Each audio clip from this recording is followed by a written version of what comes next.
অতি বৃষ্টিতে বাঁধ খুলে দেয়, এটা নর্মাল। আর না দিলে বাঁধ থাকবে না। ইস্যুটা এখানে না, ইস্যুটা হচ্ছে বাঁধ বানানোর সময় আপ স্ট্রিমের দেশ ইন্ডিয়া আর ডাউন স্ট্রিমের দেশ বাংলাদেশ, এই দুই স্টেক হোল্ডারের স্টেকে থাকতে হবে। কখন খুলবে আর কখন খুলবে না এর চুক্তি আগে থেকেই থাকতে হবে। এখন বহু আগে থেকে বোঝা যায় যে কয়দিন ধরে কীরকম বৃষ্টিপাত হবে, তাহলে তখন আগে দিয়ে খুলে দিলে এরকম ফ্ল্যাশ ফ্লাড হয় না, পানি চলে যাওয়ারও সময় পেত। হুট করে রাতের বেলায় খুলে দিলে তো ডাউন স্ট্রিমের সব কিছুই ভেসে যাবে।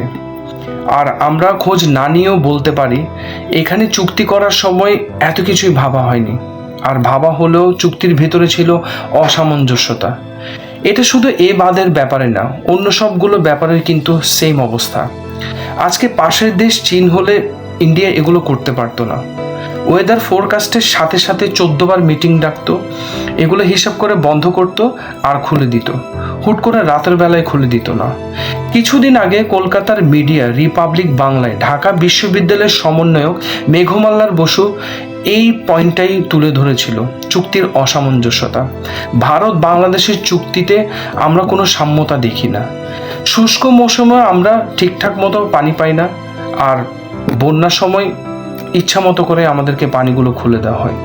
কিন্তু বর্তমান চলমান সরকার থাকা অবস্থায় যদি এইগুলো যদি সংশোধন করতে না পারে, আমাদের বাংলাদেশটা জঘন্যতম দেশে পরিণত হবে।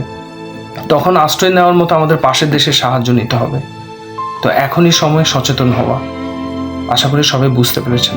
ভালো থাকবেন।